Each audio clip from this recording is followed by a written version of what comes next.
নমস্কার সবাইকে। তো প্রথমে আমার সমস্ত সাংবাদিক ভাইদেরকে, ইলেকট্রনিক্স মিডিয়া এবং প্রিন্ট মিডিয়া সবাইকে আজকে আমাদের আহ্বানে সাড়া দিয়ে এখানে আসার জন্য অনেক অনেক শুভেচ্ছা। এবং আমার সঙ্গে উপস্থিত রয়েছেন এই মুহূর্তে আমাদের ওমেন কমিশনের যিনি ভাইস চেয়ারপারসন মধুমিতা চৌধুরী, উপস্থিত রয়েছেন আমাদের মেম্বার সেক্রেটারি মাধব পাল, উপস্থিত রয়েছেন আমার মেম্বার রত্নাকর দেবনাথ এবং অনিতা দাস মহোদয়।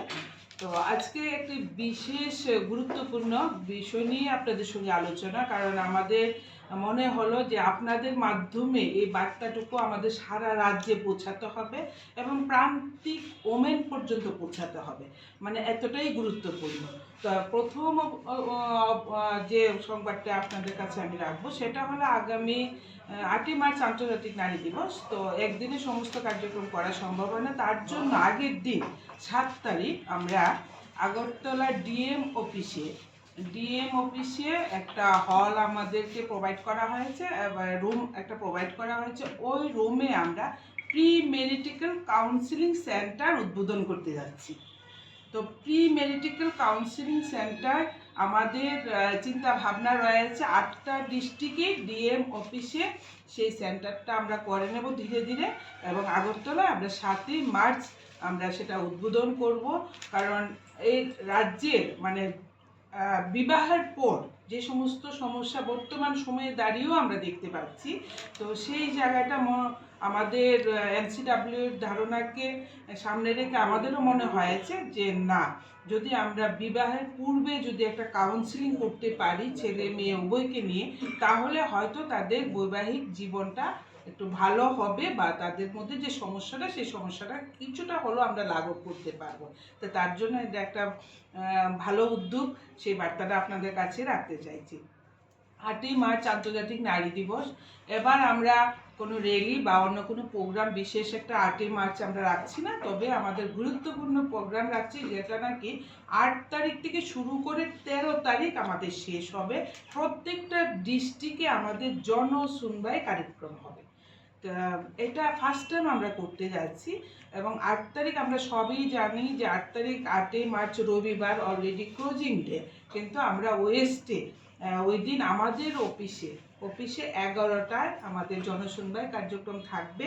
8 তারিখে সেটা আগরতলায় হবে। 9 তারিখ আমরা দুটো ডিস্ট্রিক্টে রাখবো, একটা হলো সিপাহীজলা ডিস্ট্রিক্ট আর একটা হলো গোমতী ডিস্ট্রিক্টে আমরা রাখবো। আর 10 তারিখ আমরা রাখছি সাউথ ডিস্ট্রিক্টে জনশুনবাই। আর 11 তারিখ আমরা খোয়া এবং ধলাই ডিস্ট্রিক্টে রাখবো জনশুনবাই। আর 12 তারিখ আমরা ঊনকোটিতে রাখছি। 13 তারিখ আমরা নর্থ ডিস্ট্রিক্টে জনশুনবাই রাখছি। তো জনশুনবাই কার্যক্রমটা অত্যন্ত গুরুত্বপূর্ণ, কারণ আমরা জানি, আপনারাও জানেন যে এই রাজ্যে ওমেন কমিশনের একটি মাত্র অফিস রয়েছে, মানে সেন্ট্রালি একটাই অফিস। তো অনেক সময় অনেক মহিলাদের হয়তো কিছু কমিশনের হেল্পিংয়ের প্রয়োজন ওনাদের পড়ে, কিন্তু ওনারা কোথায় আসবে, কিভাবে আসবে, বা সেই সাহসটুকু ওনাদের করে ওঠা হয় না যে কিভাবে আমার সমস্যাটাকে সমাধানের জন্য ওমেন কমিশনে যাব। যার জন্য আমাদের ন্যাশনাল কমিশন ফর ওমেন আমাদেরকে এই চিন্তা ভাবনাটা দিয়েছে যেন আমরা জনশুনবাইয়ের মাধ্যমে ওই দিন ওই জায়গায় আমরা যে ভেন্যুটা আমরা ঠিক করেছি, ভেন্যুটার লিস্টও আমাদের কাছে আছে, আপনাদেরকে আমরা দিয়ে দেব।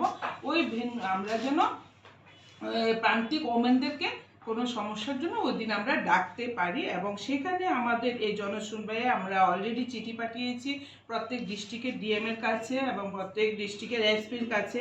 প্রত্যেক ডিস্ট্রিক্টে ক্রাইম এগেনস্টের যে ডিএসপি আছে ওনাকেও আমরা চিঠি অলরেডি পাঠিয়ে দিয়েছি। ডালসাকে চিঠি দেওয়া হয়েছে যেন 2 জন করে অ্যাডভোকেট রাখা হয় এবং একজন নোডাল অফিসার রাখা হয় এবং পিএলবি যেন রাখা হয় ওই কার্যক্রমের জন্য। ওএসসিকে আমরা ইনফর্ম করে দিয়েছি এবং concern department district level officer থাকার কথাও ওই আমরা রেখে দিয়েছি। এবং এই যে